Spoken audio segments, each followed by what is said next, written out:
Voted Garage of the Year 2019 at Automechanika Birmingham, Avia Autos is a trusted family-run business with a commitment to providing a quality service to its customers.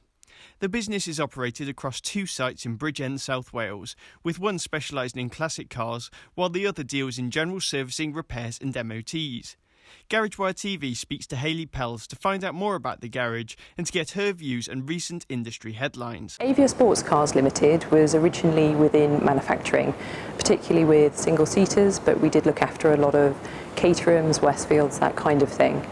When I joined the company, there was literally not enough meat on the bone to support 2 families. It was very much built around my father and his racing career, and so for this to be a business to support 2 people, it had to be scalable. It was decided at that point that we would change direction of the business. There was a little bit of resistance, particularly within the family, but I'm quite confident that this was the correct direction for us, and 15 years in we have grown, and we're still really privileged to see a lot of the clients that my dad's looked after.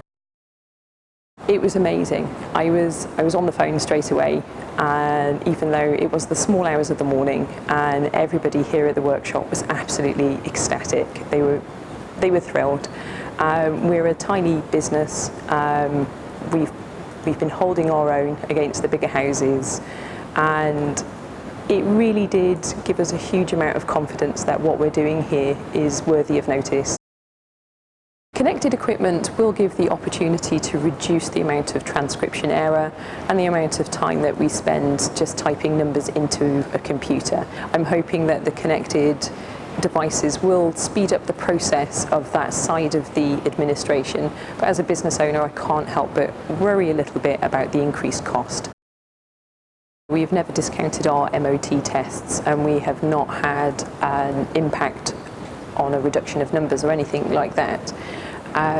Fixed price testing, I would like to think that each garage can make that decision for themselves. As a business, about 3 years ago, we were pushing out 12 large black bags equivalent of waste every single week, and we've got that reduced down to 1.5 sacks every fortnight. Trying to keep that in mind with every purchasing decision is very difficult, and sometimes our suppliers are not entirely on board with our desire to reduce our waste.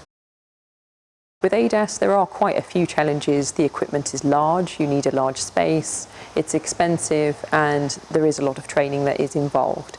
This is going to make it difficult for the independent garage to embrace these changes and take advantage of the new opportunities that they can bring. I feel that it's been a little bit priced out of the market, but we are working really hard to try and keep up. Thanks for watching. For the latest industry news, go to garagewire.co.uk.